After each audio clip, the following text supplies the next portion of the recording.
Jeremias capítulo 9, versículo 23 e 24. Diz assim a palavra do eterno Deus, leio da NVI hoje. Assim diz o Senhor, assim diz o Senhor, não se glorie o sábio em sua sabedoria, nem o forte em sua força, nem o rico em sua riqueza. Mas quem se gloriar, glorie-se nisso, em compreender-me e conhecer-me. Pois eu sou o Senhor e ajo com lealdade, com justiça e com retidão sobre a terra. Pois é dessas coisas que me agrado, declara o Senhor. Assim diz o Senhor, não se glorie o sábio em sua sabedoria, nem o forte em sua força, nem o rico em sua riqueza, mas quem se gloriar, glorie-se nisto, em compreender-me e conhecer-me. Pois eu sou o Senhor e ajo com lealdade, com justiça e com retidão sobre a terra. Pois é dessas coisas que me agrado, declara o Senhor. Está vendo, pastor Apollo, o que Deus queria fazer hoje aqui? Queridos, deixa eu falar para vocês uma coisa.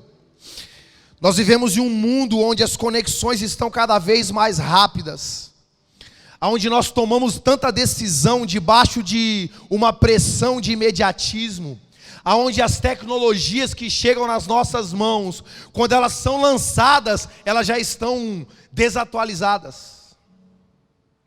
A gente vive em um mundo, querido, onde as pessoas têm lutado para ter o maior número de pós-graduação para arrumar um lugar no sol.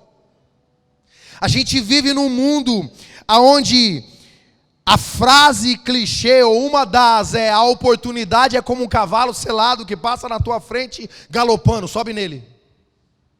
Pouca pressão. A gente vive num mundo, querido, onde as coisas são construídas, elas são tecidas de uma forma que pressiona você a fazer aquilo que talvez você não seja. A ter um desempenho que talvez nem mesmo você almejou a ter para a tua vida. Então nós entramos numa frenésia, nós entramos em uma correria tão frenética, querendo produzir, querendo conquistar, querendo fazer coisas, para satisfazer talvez desejos que foram gerados, onde nós nem sequer sabíamos como ou qual é a sua verdadeira origem.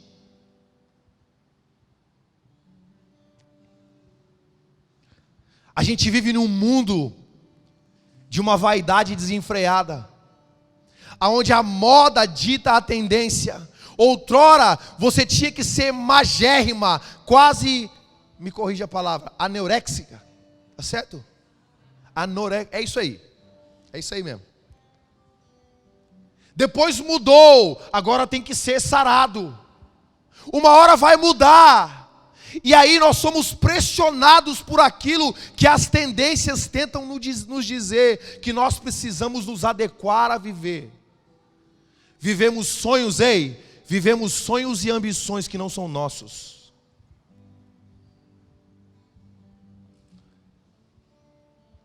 A gente é pressionado a caminhar debaixo de uma performance que nós não sabemos nem quem estabeleceu.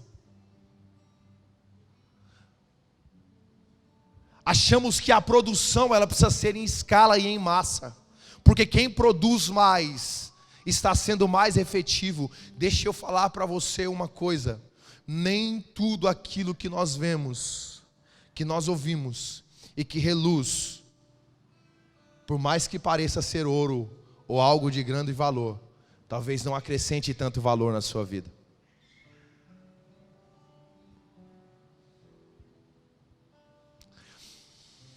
Eu quero falar para você uma coisa, é interessante, eu estava lendo Jeremias, e Jeremias ele vem numa toada de repreensão ao povo. Primeiro ele é chorão, e hoje eu já chorei demais. Se eu contar de domingo a domingo, essa é a 7ª mensagem que eu estou pregando. Mas hoje de manhã eu liberei meu espírito e chorei até. Por isso que eu não quis nem ler Jeremias 9:1, porque lá disse: ai, se a minha cabeça fosse como fontes de águas, eu choraria para ti, ó filha de Israel. Deixa eu dizer para você uma coisa, Jeremias estava vindo debaixo de uma toada, onde havia muita repreensão, onde ele estava reprimindo a casa de Israel. Mas chega em um momento, nesses textos, especificamente aqui no versículo 23 e 24, onde Deus ele já não reprime, na verdade ele alinha, porque Deus não está falando que as pessoas não podem ser sábias, Ele está dizendo aonde o sábio deve se alegrar. Na verdade, o que eu vejo aqui, por meio do profeta Jeremias, é a expressão da bondade e do amor de Deus, porque Deus, com toda a sua bondade, com todo... Irmãos, você já parou para pensar quem Deus é? Você já parou para pensar quem criou Deus? No princípio era Deus. E alguém com tanta grandeza, com tanta majestade, com tanto esplendor, consegue parar para falar aos nossos corações. E para dizer coisas que podem evitar para nós grandes frustrações.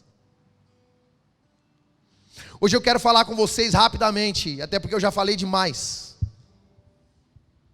Existe um lugar aonde nós podemos encontrar a plena satisfação para as nossas vidas. Existe um lugar aonde nós podemos encontrar uma satisfação que é plena. Um lugar onde nós podemos ser preenchidos de dentro para fora e não de fora para dentro. Um lugar onde a gente pode transbordar de alegria, e uma alegria que é perene, que não acaba. Existe um lugar seguro, que onde nós chegamos, a gente pode fazer morada, a gente pode ter a nossa estada prolongada por muitos e muitos anos, se não dizer até a eternidade. E nesse lugar é onde está a plena satisfação das nossas vidas. Agora deixa eu falar algo para alinhar esse texto aqui com o nosso coração. Eu acredito muito que Deus quer que nós avancemos. Deus ele não gosta de pessoas estagnadas. Na verdade não é que ele não gosta, deixa eu refrisar isso aqui. É uma força de expressão. Na verdade Deus ele não tem prazer em ver os seus filhos estagnados. Ficou melhor. Ele não tem prazer, o desejo de Deus é que nós vivamos em constante movimento. E quando eu digo movimento não é ativismo, mas é que nós estejamos prontos a partir, porque nós somos peregrinos, irmãos. Você já parou para pensar como Jesus, o modelo supremo, como ele se portou na terra? Quantas vezes você já leu que Jesus descansou na Bíblia? Pensa um pouco. Quantas vezes você já viu Jesus descansando na Bíblia? Tem lá, irmãos, calma. Tem descanso também. Começa no Éden já o descanso. Jesus descansou dentro de um barco, deitado, dormindo, atravessando uma tempestade. Entre tantas lições que tem aqui, a que eu quero dizer para você é que até o descanso do mestre é em movimento. Quando ele descansa, ele ainda continua se movendo. E eu estou dizendo Jesus na ótica humana, porque a Bíblia diz que não dormitará o guarda de Israel. Esse não descansa, esse está sempre a postos. Esse está sempre vigilante, sempre presente. O sentinela falha, mas ele jamais falhará. Então o que eu quero dizer para você é que Deus ele tem desejo sim. Ele quer que ver os seus filhos se movendo, avançando, conquistando, tendo vitórias, tendo conquistas em suas vidas. Esse é o desejo do coração de Deus. Deus quer ver os seus filhos avançando. Se não fosse assim, Ele não teria estabelecido guerras, Ele não teria dado vitória aos seus desde o início. Deus tem prazer em dar vitória ao seu povo. Agora, o que Deus quer dizer aqui em Jeremias é que em meio às conquistas da vida, essas conquistas não são um fim em si mesmo. Eu vou repetir aqui, ainda bem que a menininha está dando glória para comigo ali hoje. Olha só, vou repetir, toda conquista que Deus fizer você avançar ou você conquistar, não é um fim em si mesmo. Aquela conquista não é o fim em si mesmo. O desejo de Deus é que o sábio não se glorie em ser sábio, porque ser sábio é uma conquista. O desejo de Deus, tem outras versões, a judaica diz: o poderoso não se glorie na sua conquista de poder. O desejo de Deus é que o rico, não é que ele se torne pobre, Deus quer que você enriqueça ainda mais, mas o desejo de Deus é que você não se glorie nas suas riquezas. Porque toda montanha que nós subimos, se subirmos sem Deus, quando nós chegarmos lá, vai ser um lugar vazio e depressivo. Toda montanha que nós escalamos, ela precisa ter no alto desse monte a presença daquele que nos fortalece durante todo o processo. Quem conhece Rockefeller? É um nome difícil, né? Era um homem, um petroleiro, tá certo? Petroleiro, um camarada que tinha acesso a grandes quantidades de petróleo nos Estados Unidos. E o sonho dele era ser o homem mais rico do mundo. E ele conquistou esse sonho. E sabe o que ele escreve? Ele disse: eu subi no topo da montanha da riqueza, só que no caminho eu deixei Deus para trás, e eu percebi que aquele lugar sem Deus era um lugar extremamente solitário.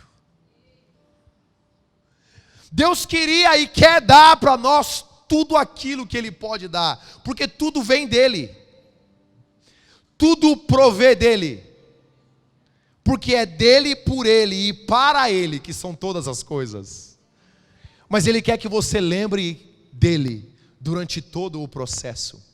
Deus está disposto a nos dar tudo aquilo que Ele planejou desde a eternidade que nós tivéssemos. Ele só não está disposto a te perder no processo. Cadê a Aline? Pelo menos um U aí. Glória a Deus. Foi lá ou foi aqui? Glória a Jesus.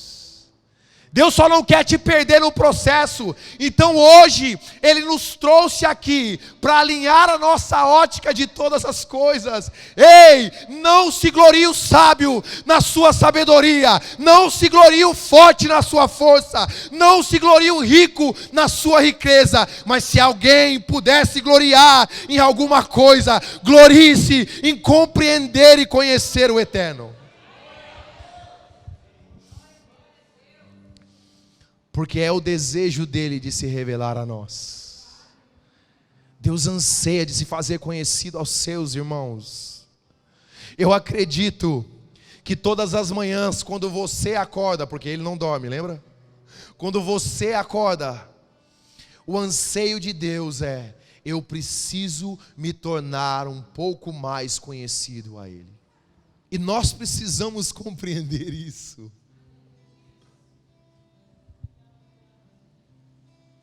Eu creio que nesse lugar existem muitos sonhos, porque todos nós temos uma história e temos sonhos, queridos. Ei, todos nós temos uma história e temos sonhos. Todos nós caminhamos dia a dia, rumo a um lugar, rumo a um destino. Todos nós queremos chegar, todos nós, abre aspas, queremos um lugar no sol, todos nós. A única coisa que nós não podemos esquecer durante o processo e durante o caminho é: não deixa Deus para trás. Olha que mensagem simples. Você precisa compreender isso. Eu vou falar para a ala da direita, porque Jesus sempre disse: joga as redes do lado direito. Deus quer fazer vocês cumprirem aquilo que Ele tem determinado para o coração de vocês. Porque antes dele te formar, ele já te conhecia. Antes de você ser formado no ventre da tua mãe, já havia um conhecimento divino acerca de você mesmo. Às vezes nós lutamos para nos conhecer, quando existe um que já nos conhece antes mesmo de chegarmos no ventre da nossa mãe.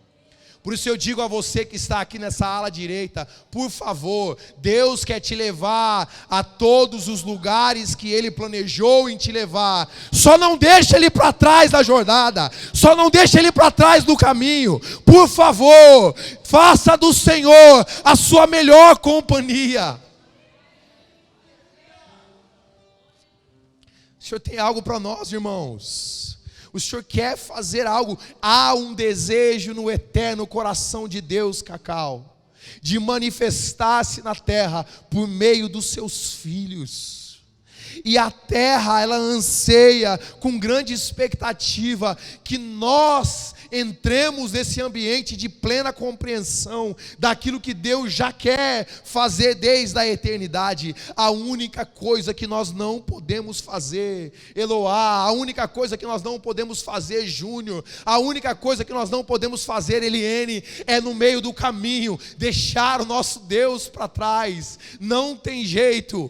A gente tem os clichês que atuam nessa humanidade, nessa atualidade. Nunca foi sorte, sempre foi Deus. Ei, pega isso e usa na sua vida de forma literal.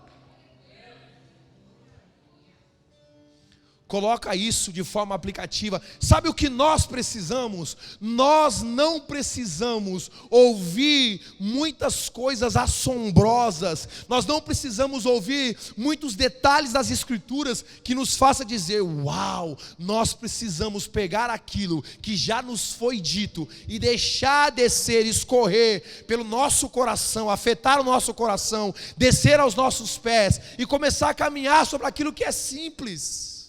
Eu estava falando lá na portaria quando eu cheguei hoje mais cedo. Cadê os irmãos da portaria? Eu quero agradecer a Deus por todos os irmãos da portaria nessa noite. Vocês são fera demais. Eles já tiraram a palavra lá na portaria. Ei, eu estava falando para eles que quando eu cheguei aqui em Guarapari, a minha internet era de 300k. Irmão, só os fortes vão saber o que é isso. Graças a Deus pela sua geração que não sabe o que é isso. Só que eu trabalhava e dependia disso. E por vezes, né, Eric? Eu tive que lutar contra mim mesmo, porque eu queria produzir. Mas eu não vou falar que era Velox, mas a Velox não me deixava.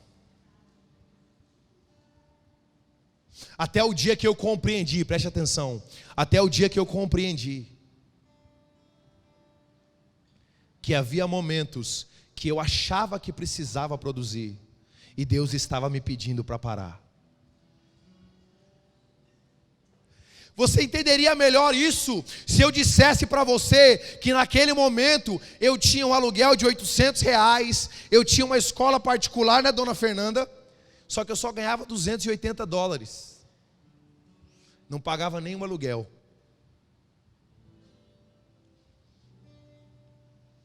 E Deus trabalhou numa área escalonável da minha vida. Um dia Ele parou a Velox para que eu compreendesse que eu poderia confiar nele durante toda a jornada.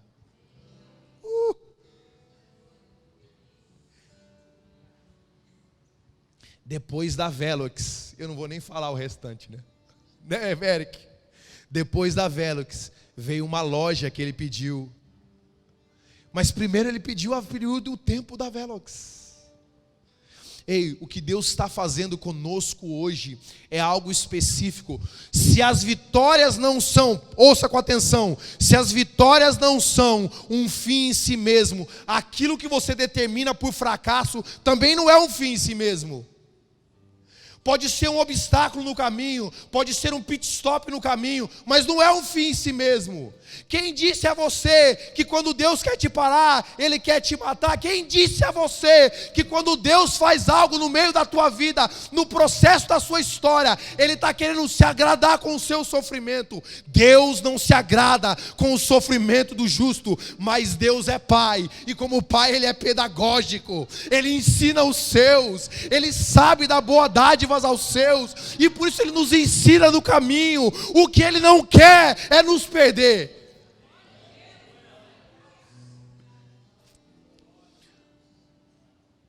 Por isso que existe muitas vezes, no meio do processo do triunfo, uma grande distração do propósito. Mas existe muitas vezes, no meio do processo daquilo que nós achamos que é fracasso, um medo de acharmos que Deus nos abandonou no meio do caminho. Deixa eu lembrar para você nessa noite, o nome dele continua sendo Emanuel. O nome dele continua sendo Emanuel. Ele é um Deus conosco. Ele é um Deus conosco. Agora para e pensa isso. Por favor, quinta-feira você tem que vir aqui que você vai aprender sobre a graça. Pastor Alex vai ensinar sobre a graça. Agora pensa isso. Um Deus conosco. Um Deus que a ninguém criou Deus. Deus é. Desde o princípio. Na verdade, Deus criou a eternidade e decidiu navegar dentro dela. Ou sobre ela. E a eternidade não é a ausência de tempo. Aliás, não é a multiplicação de tempo, é a ausência do próprio tempo. Deus é tão grande, tão grande, tão grande. Imagine eu de aqui de cima passar aquelas formiguinhas de açúcar, que no verão tem muito, não tem? Quem mexe com detetização aí, deixa um cartão ali. Tem muita. Imagine eu daqui de cima tentar identificar uma formiga nesse piso cheio de manchas de pedra. É quase impossível. O Deus que você serve, para Ele contemplar o universo, Ele se humilha, Ele tem que se inclinar.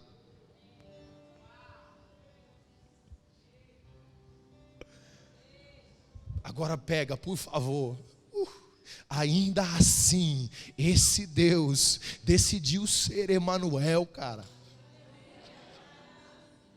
Só um Deus poderoso e grande, envolto de luz inacessível, pode formar o homem e habitar dentro dele.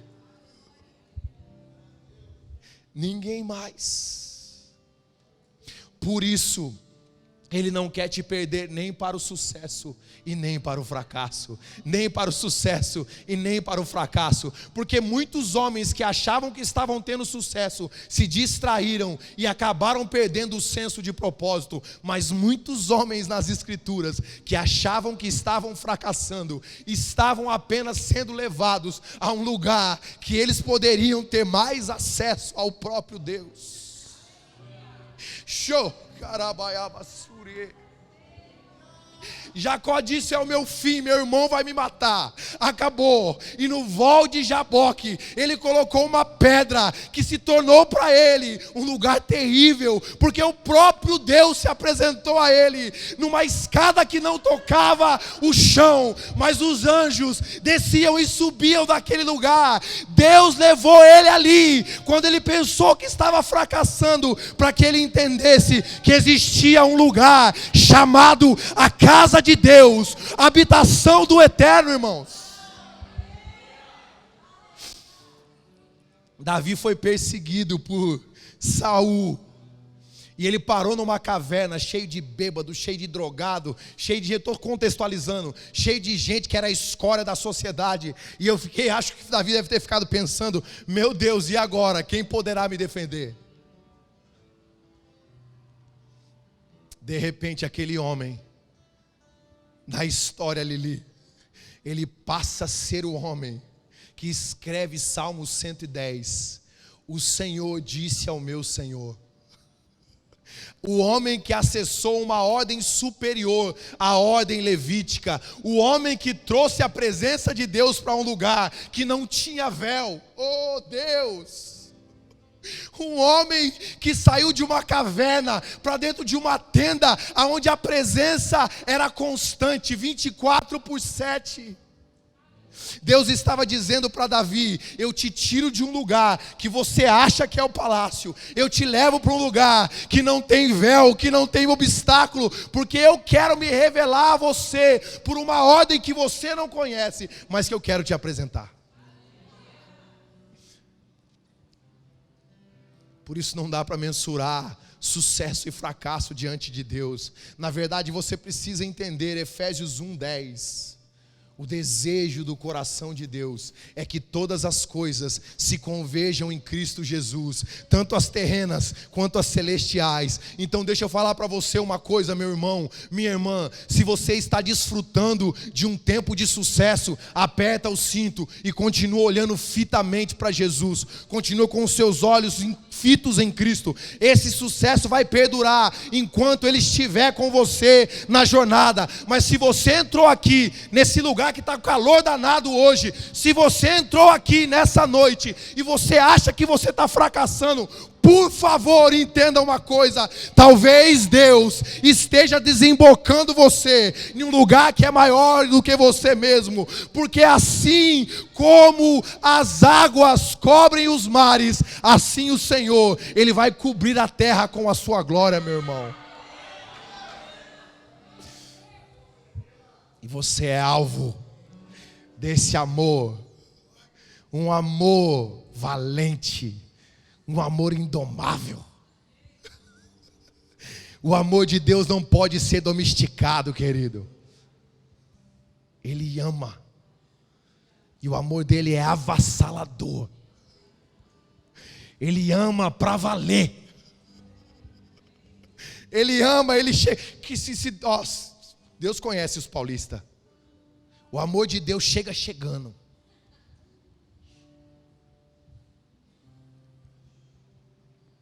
E como é que Deus vai nos proteger, tanto da distração do sucesso, como do medo do fracasso? Deus vai nos proteger, nos levando para um lugar aonde Ele mesmo se revela a nós. Deus já tem um plano, e o plano dele não é o plano B. Deus não tem plano B. Você pode ter carta na manga, meu amigo. Minha irmã, você pode achar que tem várias saídas, mas Deus não tem plano B. Ele está fazendo a mesma coisa desde sempre. O plano dele é se revelar aos seus. Desde o Éden, quando Deus criou e formou o homem, Ele criou e formou o homem para se relacionar com Ele. É por isso que é interessante, na cronologia de Deus, o dia de Deus não começa como o seu começa. Gênesis 1, versículo 5 diz: Deus separou o dia da noite, Marquésio. Então Ele chamou a luz de dia e as trevas de noite. Aí tem um ponto final: passaram-se tarde e manhã, e aquele foi o primeiro dia. Espera aí, calcula de novo esse negócio. Passaram-se tarde e manhã, e aquele foi o primeiro dia. Sim, o dia de Deus começa na tarde, porque a tarde era o lugar que Ele tinha, era o horário que Ele tinha para se encontrar com Adão. E o dia de Deus só começa quando Ele se encontra com seus filhos. Se você pegasse metade disso, irmão, você dava umas 3 cambalhotas aí no seu lugar. O dia de Deus só começa. Ei, lê aí, está na Bíblia, está escrito. Passaram-se tarde e manhã, e esse foi o primeiro dia. Por quê? Porque o desejo de Deus, Tia Jô, é que o céu invada a terra todos os dias.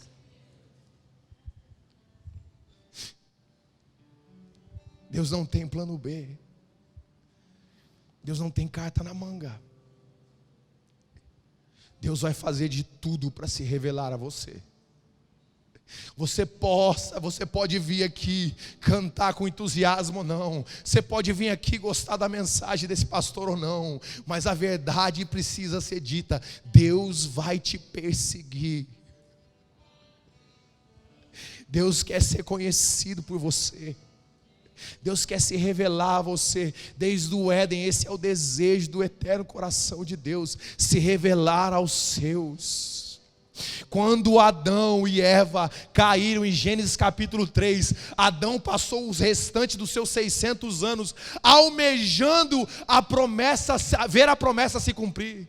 Adão todos os dias, se ele acordava, obviamente que ele acordava, quando ele acordava, ele ficava esperando, vai nascer um do ventre dessa mulher, que vai esmagar a serpente de novo, vai nascer um do ventre dessa mulher, que vai esmagar a serpente novamente. Ei, deixa eu falar para você, Jeremias, ele falou de algo que nem ele conheceu do jeito que você pode conhecer. Ah não, pensa isso, irmãos, pelo amor de Deus. Jeremias profetizou algo aqui, nesse texto, que nem ele conheceu da forma que você pode conhecer. Por quê? Porque só a partir de Cristo que toda a Escritura foi aberta e desvendada, desselada.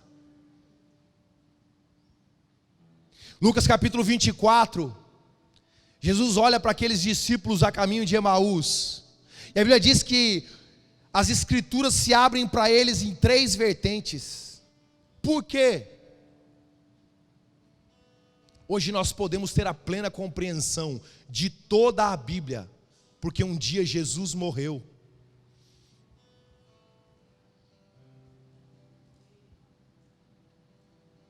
Explico. Quando é que um testamento pode ser aberto? Só quando o seu testador morre. É por isso que ele ressurreto, Cacau, a caminho de Emaús diz: você não sabe o que estava escrito na lei, nos salmos e nos profetas? Aquele que veio da parte de Deus haveria de morrer, mas no terceiro dia ressuscitaria. E aí a mente daqueles homens começaram a abrir, os olhos deles começaram a abrir, e o entendimento deles abriram para todas as Escrituras. Quando chega em João, João diz assim: olha, eu encontrei um digno de abrir o livro e desatar os selos. Nós temos a revelação plena de quem Deus é por meio do Filho amado, Jesus, o Cristo, o Messias, o Salvador. Ele quer se revelar a nós. Aqueles que a lei, por meio de Moisés, almejava. Moisés falou de um profeta que ele nunca viu. O salmista contemplou aquele que ele nunca chegou a acessar na plenitude. Os profetas profetizaram sobre aqueles, parcialmente, que eles nunca viram. Mas ele veio, habitou entre nós, com graça e formosura, como de um primogênito. Isso falar assim parece que fica superficial. Ele tabernaculou, ele decidiu estar entre nós. Agora ele não se conteve. Deus é insaciável, irmãos. É por isso que alguns de nós parece que tem um leão solto dentro da gente. Deus falou: eu não quero habitar apenas entre eles, eu quero ser um com eles. Por isso ele morreu na cruz, ele subiu, deu instrução ao Espírito e disse: agora nós vamos edificar a casa do Deus vivo, fundamento e baluarte da verdade. Ah, se você pudesse compreender isso em toda a dimensão que Deus quer que você acesse. O Senhor está fazendo algo desde sempre. E aquilo que Ele está fazendo para que você o conheça dia após dia, mais e mais.